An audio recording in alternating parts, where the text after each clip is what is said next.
बिना बुद्धि के बल पाशविक बल हुआ करता है।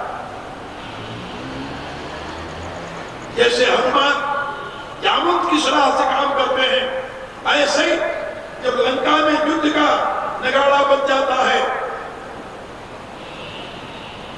तो तुलसीदास लिखते हैं कि यहाँ प्रात जागे रघुराई, पूछा मत सब सचिव बुढ़ाई। तो भगवान राम अपने दल के वीरों को एकत्रित करके सबसे पूछते हैं, भाई बताओ अब अपन क्या करें, क्या करना चाहिए। तो वहां पर जामवंत जी खड़े हो जाते हैं और जामवंत जी भगवान से प्रार्थना करते हुए कहते हैं, प्रभु मेरी एक प्रार्थना है कि रावण को एक चांस और देना चाहिए, इसके लिए क्या किया जाए। तो जामवंत ने बताया कि दूध पठाइए बाली कुमारा, अंगद को दूध पठाकर भेज दिया जाए। भगवान ने तुरंत जामवंत की बात मान ली और उन्होंने कहा कि बहुत अच्छी बात, ठीक सलाह जामवंत दे रहे हैं, अंगद को दूध बनाकर भेज दिया गया। यानी कहीं भी आप देखिए राम और राम के अनुयायियों के हृदय में वृद्धों के प्रति आदर है। हम आप सभी राम को अपना पूर्वज मानते हैं, मानते हैं, हाँ? और विशेष करके आप लोगों ने पढ़ा होगा विचित्र नाटक में तो दशम गुरु ने स्पष्ट शब्दों में लिखा है कि वह परमात्मा राम रूप में अवतरित हुआ और उसी राम के पुत्र थे लव और कुश, जिसके वंश में ये वेदी और सोडी वंश का जन्म हुआ है और पूरे क्षत्रिय समाज यहाँ के उसी की संतान है। यहाँ जो जाट जाति के लोग हैं, जाट वर्ग के, ये सब चंद्रवंशी क्षत्रिय हैं, ये जित कहे जाते हैं। आप जरा पढ़िए पटियाला महाराज का पूर्व का यानी उनके जो परिचय है उसमें उन्होंने स्पष्ट शब्दों में लिखा है कि हम पाठी राजपूत हैं और पाठी वंश जो है ये चंद्रवंश की संतानें हैं, जिस वंश में भगवान कृष्ण का आविर्भाव हुआ है। मेरे कहने का अभिप्राय कि हम आप सभी राम और कृष्ण की संतानें हैं, लेकिन परिणाम क्या हो रहा है? क्या हम राम और कृष्ण की तरह वृद्धजनों को आदर देने के लिए तैयार हैं? क्या उनके प्रति वही सद्भावना आज भी हमारे हृदय में बन रही है? नहीं, आचरण हो रहा है रावण के। सुनते रामायण है, करते रावणायण है, कहां से कल्याण हो? सोचिए जरा, रावण के दरबार में वृद्धों के लिए स्थान नहीं है, ना ना बिल्कुल नहीं। रावण के सभा में केवल एक वृद्ध है मंत्री, एक वृद्ध, उसका नाम था माल्यवान। ये माल्यवान कौन था? तुलसीदास लिखते हैं रावण मात पिता मंत्री वर्ग। रावण की माता जो केकसी थी, उसका पिता तीन भाई थे, माली, सुमाली, माल्यवान। तो सुमाली की पुत्री थी केकसी और माल्यवान उसका चाचा लगता है, चाचा यानी नाना लगा उसका। तो रावण के माँ का वो पिता है एक प्रकार से और रावण का नाना लगता है माल्यवान। वही एक वृद्ध मंत्री था रावण के दरबार में। जब विभीषण अपनी बात कहते हैं और ये कहते हैं कि ऋषि पुलस्त ने हमें यह संदेश भेजा है, तो वहां पर केवल एक व्यक्ति है इस दरबार में जो विभीषण के वचनों का समर्थन करता है। मालवंत अति सचिव शयाना, तासु वचन सुनी अति सुख माना। वो मालवान विभीषण की बात को सुन करके अपने आप में अत्यंत प्रसन्न होता है और वो रावण के सामने कहता है कि तात अनुज तव नीति विभूषण। ये था, ये तुम्हारा जो छोटा भाई है ये नीति का ज्ञाता है, नीति विभूषण है, इसलिए सोमूर धरो जो कहता विभीषण। विभीषण जो कहता है उसको अपने हृदय में धारण करो। लेकिन रावण ने क्या कहा कि अच्छा नाना जी मानता हूं, नाना क्या कहा? तुरंत रावण को क्रोध आ गया और अपने नाना से कहता है कि रिपुत कर से कहत सठ दो। अरे मूर्खों, तुम दोनों मेरे साथ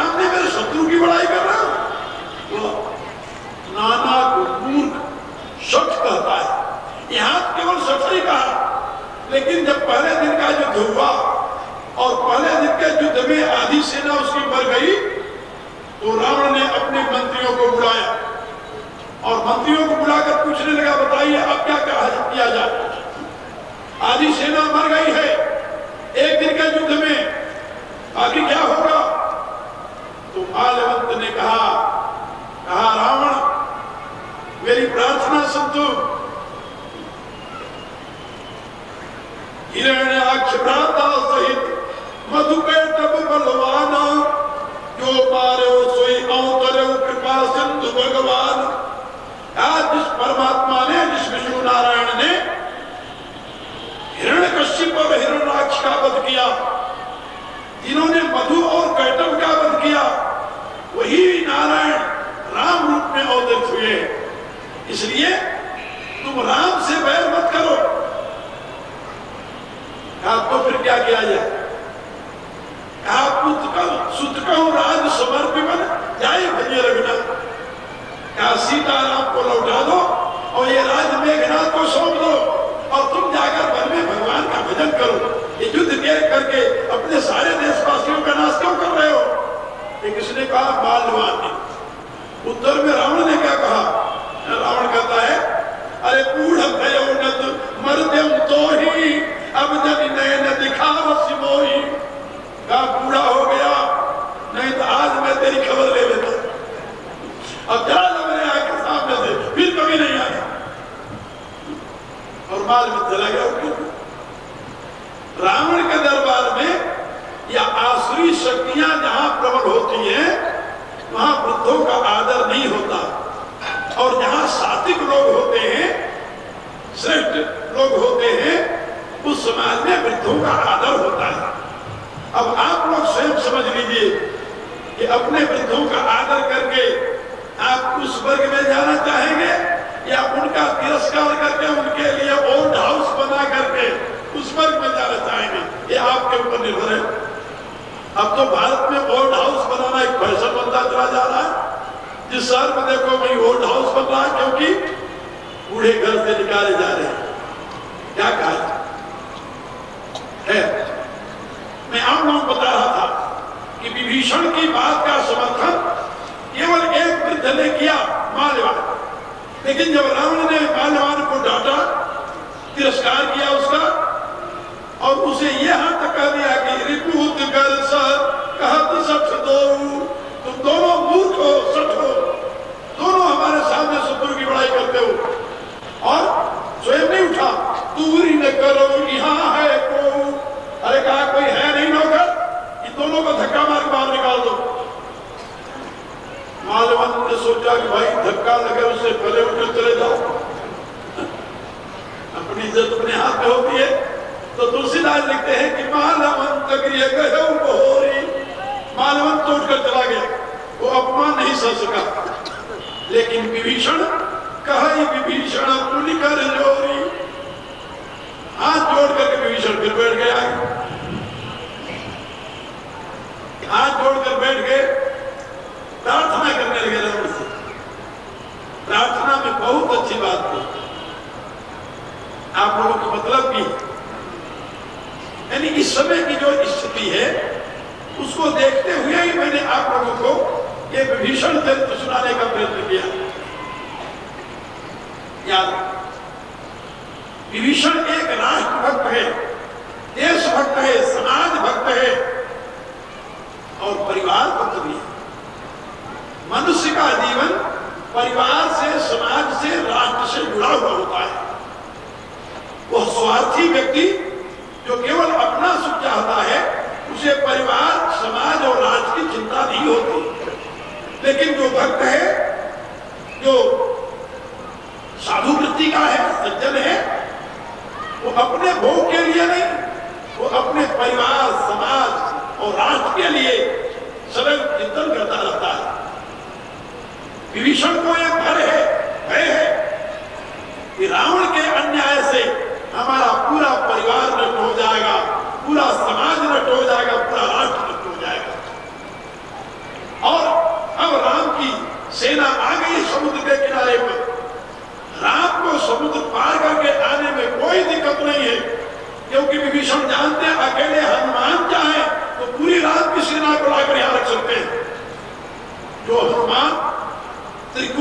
पार करके राम के सामने ले जा सकते हैं, वो हनुमान अपनी सारी सेना को उठाकर यहां नहीं रख सकते क्या? सब कुछ करने में समर्थ है वो। इसलिए विभीषण सोचते हैं कि एक बार फिर कोशिश करके देखो, हारना नहीं चाहिए, और यदि फिर काम नहीं बना तो कोई दूसरी युक्ति निकालेंगे। परिणाम क्या हुआ? विभीषण जी पुनः हाथ जोड़ करके बोले, माल्यवंत गयऊ बहोरी, कहे विभीषण पुनि कर जोरी। हाथ जोड़ करके फिर वो एक वही सिद्धांत की बात, एक बात और पहले तो मैंने बताई थी कि संत का संदेश व उपदेश सार्वभौम हुआ करता है, एक व्यक्ति के लिए नहीं होता। यद्यपि वो एक व्यक्ति को लक्ष्य कर कोई बात कहता है, वो भी उसकी बात सार्वभौम शब्द होती है, सार्वभौम होती है, सबके लिए हितकारी होती है। अब यहाँ पर विभीषण की बात सुनिए तो कहते हैं, सुमति कुमति सबके उर बसई, सुमति कुमति सबके उर रही, नाथ पुराण निगम असकाई। ये नाथ पुराण और शास्त्र ऐसा कहते हैं कि सुमति और कुमति सबके हृदय में निवास करती है। एक बात याद रखो, मनुष्य जीवन जो है वह केवल गुणों का ही भंडार नहीं है, वह दोषों का भी केंद्र है। क्यों? उसका कारण समझ लीजिए मेरे से। ये जीव 84 लाख योनियों से होकर के तब मनुष्य शरीर में आया है। 184 भ्रमिया पर ऊपर करते हुए आए, पढ़ा होगा आप लोगों ने। 84 लाख योनियों का संस्कार उसके चित्त में है, और वो 84 लाख योनियां नीचे की योनियां है। आखिरी योनि पशु की योनि है। अस्थावर विस्तेर लक्षण जलजम च 9 लक्षण, कृमश्च रुद्र लक्षण च 10 लक्षण च पक्षिणां, 30 लक्षण पशूनां च 4 लक्षण च वानरा। ये 84 लाख योनि, और ततो मनुष्यता प्राप्य तथा कर्माणि साधे। अब ये 84 लाख योनियों के पश्चात मनुष्य शरीर मिला है। अब ये उसके कर्म के ऊपर अवलंबित है। कर्म अच्छा करे तो ऊपर जाए, बुरा करे तो नीचे गिरे। फिर अब ये 84 लाख योनियों का संस्कार तो उसमें है ना, और वो है पशुता का संस्कार। यही पशुता का संस्कार जब मनुष्य जीवन में प्रकट होता है तो उसको असुर व राक्षस कहते हैं, याद रखो। और मनुष्य होने के नाते उसमें बुद्धि आई तो दैवी गुण आ गया। अब दैवी गुण आ गया तो उसे देवत्व का भी उसमें स्थान हो गया। अब प्रयोजन तो यह है कि जिसने अपने जीवन से पशुता का निराकरण कर दिया, पशुता के संस्कारों को नष्ट कर दिया और दैवी गुणों का विकास किया, वो तो महापुरुष बन गया। और जिसके जीवन में दैवी गुण दब गए, पशुता के संस्कार प्रबल रहे, वो राक्षस बन गया। अब ये मनुष्य के शिक्षा दीक्षा पर अवलंबित है, शिक्षा दीक्षा पर अवलंबित है कि उसके पशुता के संस्कार का निराकरण हो और उसमें दैवी गुणों का विकास हो। एजुकेशन का यही पर्पज रहा है, उद्देश्य रहा शिक्षा का। लेकिन अब ये उद्देश्य पूरा हो रहा है कि नहीं हो रहा है तो आप लोग ज्यादा जानते हो। यहाँ पर विभीषण यही बता रहे हैं कि कोई मनुष्य ऐसा नहीं जिसमें पूर्ण रूप से गुण ही गुण हो, और कोई ऐसा नहीं जिसमें दोष ही दोष हो। गुण और दोष दोनों का संगम है मनुष्य शरीर। पशुता के संस्कार का दोष नीचे की योनियों से आया हुआ लेकर के वो संस्कार दोष रूप में, और बुद्धि के प्रकाश में जो दैवी गुण है वो गुण रूप में है। यही विभीषण समझा रहे हैं कि सुमति कुमति सबके उर रही। जहाँ दैवी गुणों का स्थान है वहां सुमति होती है, जहाँ पाशवी गुणों का स्थान वहां कुमति होती है। तो सुमति कुमति सबके उर रही, नाथ पुराण निगम असकाई। ये नाथ वेद और पुराण ये कहते हैं कि सभी मनुष्यों में सुमति और कुमति का स्थान है। लेकिन जो व्यक्ति कुमति को दूर करके सुमति की प्रतिष्ठा कर लेता है, जहां सुमति तह संपत्ति नाना और जहां कुमति तह विपत्ति निदाना। जहां सुमति शुद्धमती का प्रकाश होता है, वहां तो नाना प्रकार की संपत्ति होती है, वैभव होता है। लेकिन जहां कुमति का प्राबल्य होता है वहां विपत्ति और विनाश होती है। माने विनाश, तो विपत्ति और विनाश होता है। अब आप बताइए, कोई ऐसा साहस कर सकता है कि रावण के सामने ही उसको ये कह दे, क्या कह दे, जो ईश्वर कहने जा रहे, तो कुमति बसी विपरीता। रावण का दरबार, रावण के सामने तो कुमति बसी विपरीता, इसलिए हित अनहित मानव रिपुप्रीता। आपके हृदय में प्रभु कुमति का इस समय साम्राज्य हुआ है, इसीलिए आप जो हित की बात कहता है उसको तो आप शत्रु मानते हो, अनहित मानते हो, और जो आपकी चापलूसी करता है उसको आप मित्र मानते हो। तो कुमति बसी विपरीता, हित अनहित मानव रिपुप्रीता। लेकिन याद रखो, काल राति निश्चर कुल केरी, तेहि सीता पर प्रीति गदेरी। ये सीता जो है ये काल रात्रि के समान, काल रात्रि, और ये काल रात्रि निशाचर कुल को नष्ट करने वाली है, और उसकी सीता पर अत्यंत प्रीति हो गई है। लेकिन याद रखो, यदि सीता को आप नहीं लौटाए तो संपूर्ण लंका का विनाश अवश्य भावी है, और यदि आप लौटा देंगे तो अपने सहित लंका की रक्षा कर लेंगे। बहुत लंबा उपदेश है विभीषण का, छोटा सा नहीं है। लेकिन जब वो उपदेश को नहीं मानता तो आखिर में अपना हथियार प्रयोग करते हैं, छोटे भाई होने के नाते, कि तात चरण कही मांगम राखो मोर दुलार। हे तात, मैं आपके पांव पकड़ करके याचना कर रहा हूं, और छोटे का दुलार रखना ये बड़े का काम है, तो आप मेरे दुलार की रक्षा के लिए तात चरण कही मांगम राखो मोर दुलार। क्या मांगते हो?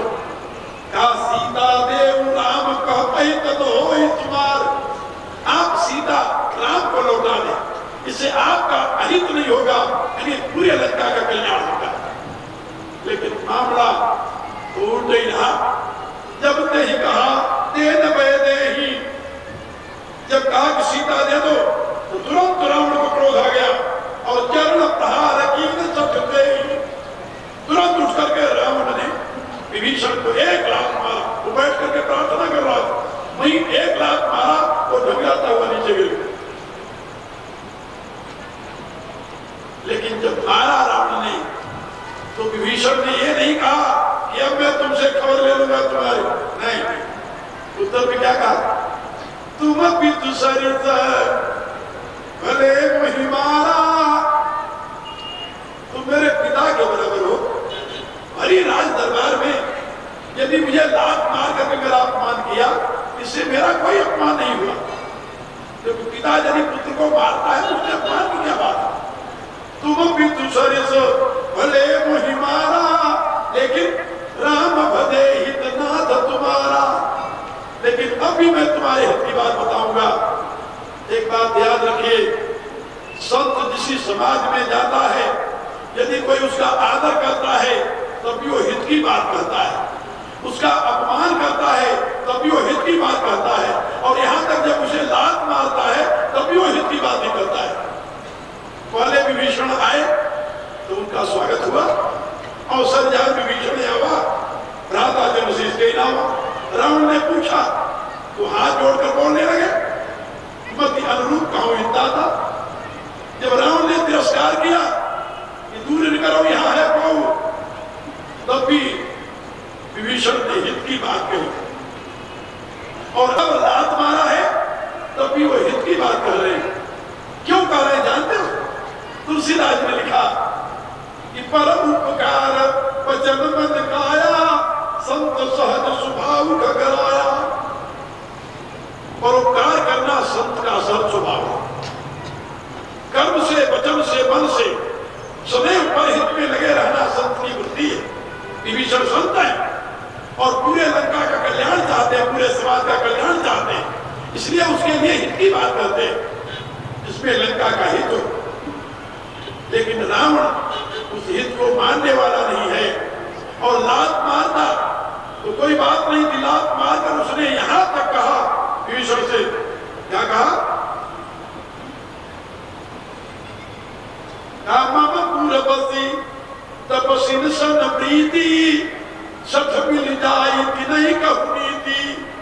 अरे मूर्ख, मेरे राज्य में रहता है और उन तपस्वियों की गीत गाता है, इसलिए अब तुम चले जाओ मेरे राज्य से और उन तपस्वियों को ही नीति समझाओ, तुम्हारे नीति की हमें जरूरत नहीं है।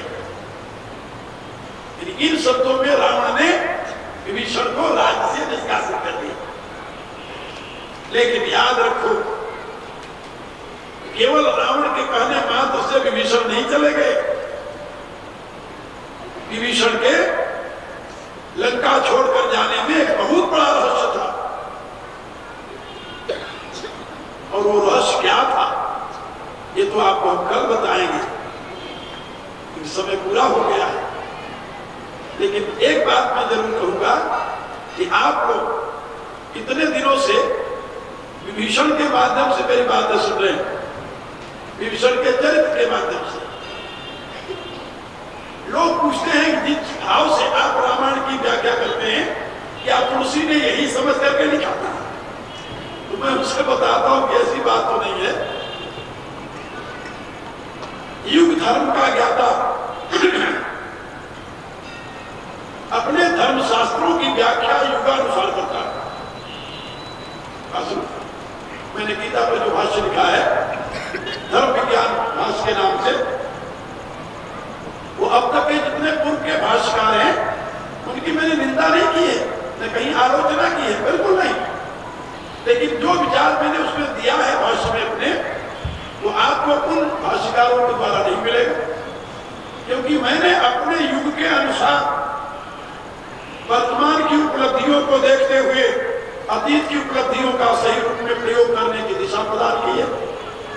हर एक समझदार, हर एक व्यक्ति, हर एक बुद्धिमान, तुलसीदास जी के शब्दों में बुद्ध युग धर्म जान मन माही तज अधर्म धर्म कराई। विद्वानों का यह कर्तव्य है कि वो युग धर्म को देखें और अपने वर्तमान में शास्त्रों की व्याख्या उस रूप में करें जो वर्तमान की जनता के लिए उपयोगी हो। यदि हम आपको रामायण की कहानियां सुनाएं और सुना करके आपको मनोरंजन करके आपको विदा कर दें, मेरे विचार से आपको कोई दिशा नहीं मिलेगी, कोई प्रेरणा नहीं मिलेगी। इसलिए युग धर्म को दृष्टि में रखते हुए विभीषण के चरित्र की व्याख्या जो यहाँ की जा रही आप लोग सुन रहे हो। कल का आखिरी दिन है और भी आप लोगों से इस विषय में चर्चा करूंगा। सवेरे निराकार और साकार की उपासना में कौन सा श्रेष्ठ है, सुगम है, सर्वोपयोगी है, उसकी व्याख्या यहाँ समझाई जा रही है। कल आखिरी दिन वो भी आप सुनेंगे और इसके साथ साथ आप मेरे शिष्यों की भी बातें सुनते हैं। इधर मेरी शिष्याएं बैठी हुई हैं और इधर हमारे मेरे शिष्य तिरानंद हैं और भी कई मेरे शिष्य हैं जो यहाँ सभी नहीं आए हैं। ये सब मिल करके इसी विचारधारा को सारे भारत में फैलाना चाहते हैं। भारत में नहीं, सारी दुनिया। जितेंद्रानंद का ज्यादा समय विदेशों में जाता है। ये पैदा हुए थे सूरीनाम, साउथ अमेरिका में, पढ़े हॉलैंड में और काम अब भारत के उत्थान में अपने जीवन को समर्पित किए हुए भारत की संस्कृति सभ्यता के प्रचार और प्रसार में। आपके इस नगर से ये सारी देवियां जो इधर बैठी हैं, लोग मेरे से कहते हैं क्या आपने पहले सारे ऐसे बीज लुधियाना में ही गिरा दिए थे जहां से सारी देवियां निकल करके आ गई आपके पास और आज विश्व में प्रचार प्रसार कर रही है?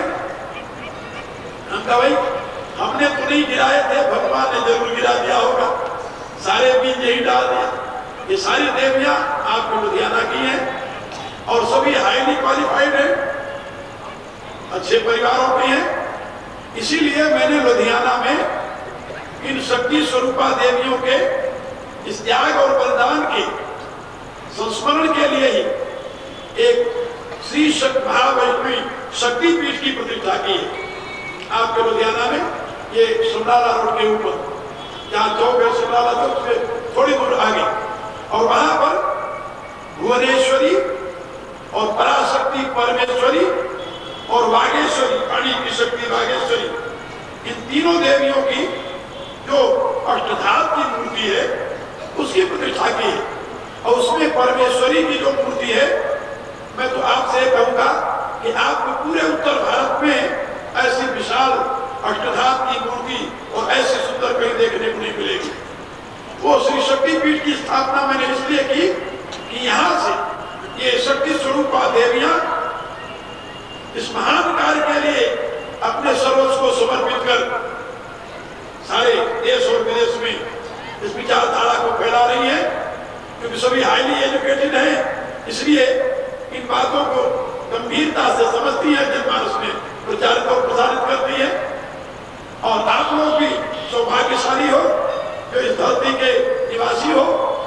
और हमारे यहाँ शास्त्रकारों ने लिखा है, गोदत्ते पितरो नृत्यंत देवता सनातन पूर्वो, जहाँ पर एक भी भक्त पैदा हो जाए, एक भी सन्यासी, एक भी त्यागी पैदा हो जाए, वहां की पृथ्वी सनात हो जाती है, उनके भीतर आनंद में मग्न हो जाते हैं, देवता लोग प्रसन्नता से आशीर्वाद देते हैं।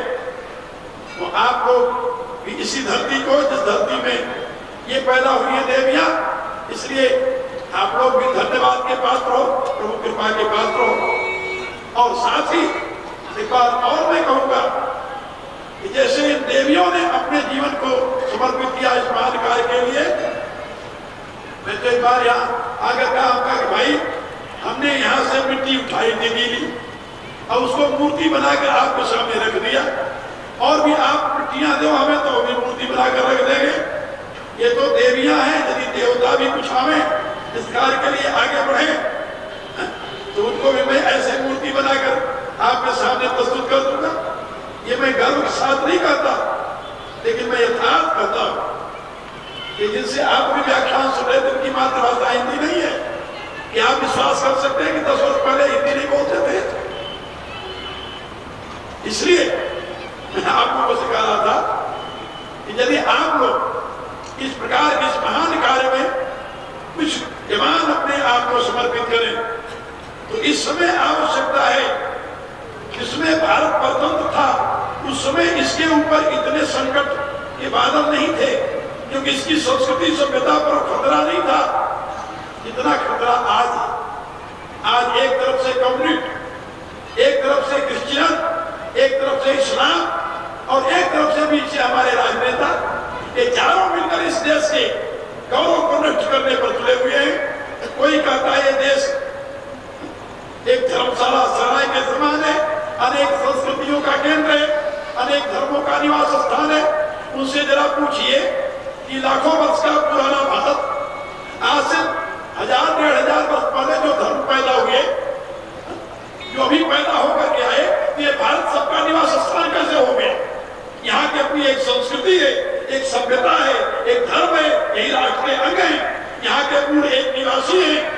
याद रखो, राष्ट्र की परिभाषा आप जहां भी पढ़ेंगे वहां पर 4 बातें मिलेंगी कि राष्ट्र एक वह स्थान कहा जाता है, राष्ट्र वह तत्व है जिसके वहां के मूल निवासी होते हैं, जिनकी अपनी भाषा होती है, अपना धर्म होता है, अपनी संस्कृति होती है, सभ्यता होती है, अपना क्षेत्रफल होता है। हमारे क्षेत्रफल की व्याख्या की गई है विष्णु पुराण में, उत्तरस्य समुद्रस्य हिमाद्रस्य दक्षिणम तद्वर्षम भारतम नाम भारतीय सप्तति। वहां बताया गया है कि ये जो हिमालय के दो हाथ हैं बगल बगल, ये अफगानिस्तान से होकर जो आता है एक हिमालय की प्रांत, और एक उधर जाता है आराकान की पहाड़ियों की तरफ से जो बर्मा के बगल से आता है। ये दोनों उसकी भुजाएं हिमालय की, और हिमालय के शीर्ष स्थान है गौरी शंकर की चोटी, और यहाँ से लेकर के समुद्र पर्यंत जो एक विशाल भूखंड है, इसको भारतवर्ष कहते हैं। ये इसका नक्शा ये आज का नहीं है, विष्णु पुराण जो आज से 6000 वर्ष पहले लिखा गया, जिसके लेखक पराशर ऋषि है, व्यास के बाप, उन्होंने लिखा है। और आप आपको ये जान करके आश्चर्य होगा, चाइना ने जब आक्रमण किया था 1962 में, तो पंडित नेहरू ने इसी श्लोक की व्याख्या करते हुए उदाहरण देकर के हिमालय पर अपना अधिकार जताया था कि चीन हमारे पर आक्रमण कर रहा है, क्योंकि हिमालय हमारा अपना है। यही श्लोक उद्धृत किया था। उन्होंने यह भी कहा था कि 3000 वर्ष पहले विष्णु पुराण में लिखा गया है, हमें अब याद है। मेरे कहने का अभिप्राय कि ये भारतवर्ष हमारा एक अपना क्षेत्र है और भारतीय तत्व संतति, हम भारतीय हैं, यहाँ के निवासी हैं, हमारी अपनी एक भारतीय संस्कृति है, एक सभ्यता है और वेद के प्रकाश में यहाँ के सारे धर्म और पंथ प्रस्फुटित हुए हैं, विकसित हुए हैं।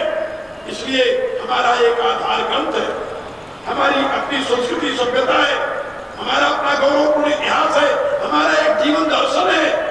और ये सब कुछ होते हुए भी यदि हमें यह सिखाया जाए कि लोग आते गए और हिंदुस्तान बनता गया, तो ऐसे राजनेताओं से आप क्या आशा करते हैं कि आपके अतीत के गौरव व इतिहास की रक्षा करेंगे? क्या कदापि नहीं। उनसे ऐसी आशा करना व्यर्थ है। इसलिए आप अपने इस अतीत के गौरवपूर्ण इतिहास को और इस विशाल भारतवर्ष की रक्षा के लिए, राष्ट्र रक्षा के लिए, धर्म रक्षा के लिए हमारे यहाँ के जो मूल आधार है कृषि का, कल भी मैंने बताया था, गौ रक्षा, ये तीनों परम आवश्यक है। और इन्हीं तीनों को दृष्टि में रख करके भारत के महापुरुष ने एक अखिल भारतीय संत समिति की प्रतिष्ठा की है, जिसमें बड़े बड़े भारत के माने हुए विद्वान सदस्य हैं। और मैंने बताया था कल भी आप लोगों को कि वो अखिल भारतीय संत समिति एक जिस महापुरुष ने इसकी प्रतिष्ठा की है, स्वामी वामदेव, परमहंस स्वामी वामदेव महाराज, उनके नाम पर वामदेव ज्योति धर्म रथ यात्रा निकाल रही है, जो कि 1 वर्ष तक पूरे भारत में घूमेगी।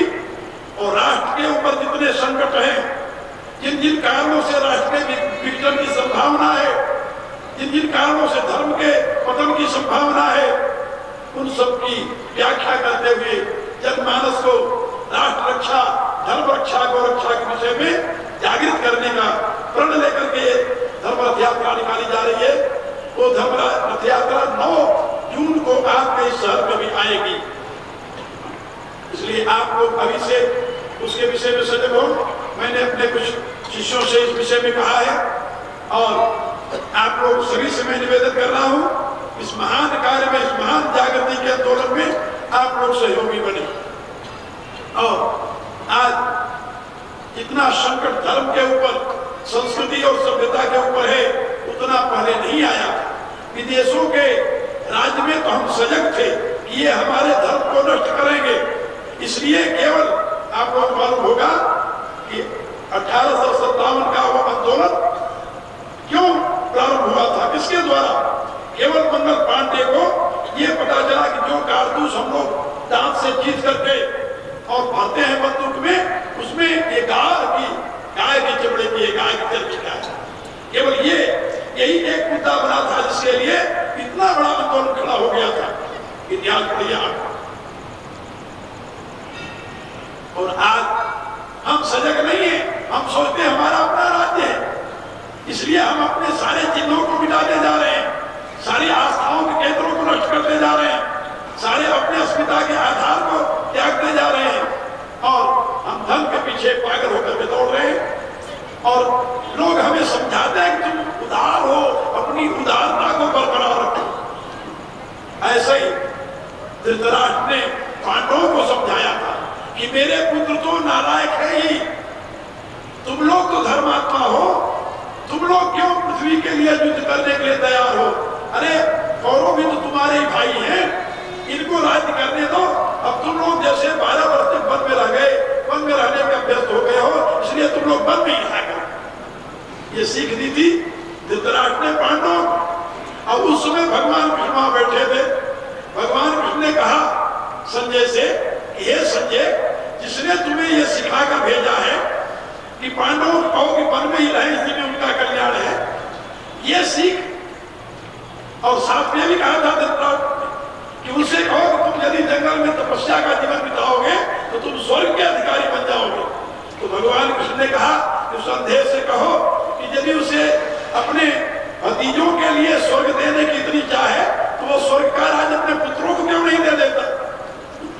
यही सीख अपने पुत्रों को दे, लेकिन नहीं, उसका वो छल था। इसी रूप से आजकल के लोग ये छल के द्वारा कहते हैं हिंदू तो उदारतावादी है, उसको ऐसे संकीर्णता में नहीं पड़ती। यानी कहने का अभिप्राय हिंदू अपनी सभ्यता, संस्कृति, देश, धर्म सबका विनाश होकर देखता रहे, बोले कुछ नहीं, यदि बोले तो कम्युनल हो जाए और न बोले तो उदारतावादी रहे।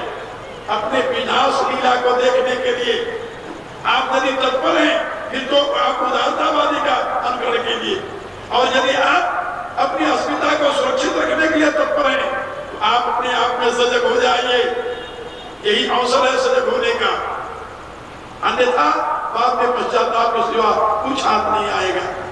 इसलिए मैं आप लोगों से ये निवेदन कर रहा हूं कि आप इस महान कार्य के लिए स्वयं को तैयार कीजिए, सजग कीजिए, सावधान हो जाइए। और जितने लोगों ने यहाँ मेरी बातें सुनी है, आप लोग जो बातें सुन रहे हो सब अपने समाज के लोगों को समझाइए। यही सबसे बड़ी राष्ट्र की सेवा होगी, धर्म की सेवा होगी। इन्हीं शब्दों के साथ मैं अपनी वाणी को विराम दूंगा, और आप लोग यहाँ जो शक्तिपीठ मैंने प्रस्तुत किया है उसके दर्शन अवश्य करें। और वहां पर मैंने वैदिक तांत्रिक विधि से भगवती की प्रतिष्ठा की है, और ज्वाला जी से ज्योति ला करके वहां पर अखंड ज्योति को स्थापित किया है। तो आप लोग जो ज्वाला जी नहीं जा सकते, उस ज्योति का ही दर्शन करें, भगवती की आराधना करेंगे तो आपका कल्याण होगा। इन्हीं शब्दों के साथ आप लोगों के प्रति अनंत मंगल कामनाएं व्यक्त करते हुए मैं अपनी वाणी को विराम देता हूँ। हरि ओम। सर्वे भद्राणि पश्यन्तु मा कश्चित् दुःखभाग् भवेत्। ओम पूर्णमदः पूर्णमिदं पूर्णात् पूर्णमुदच्यते पूर्णस्य पूर्णमादाय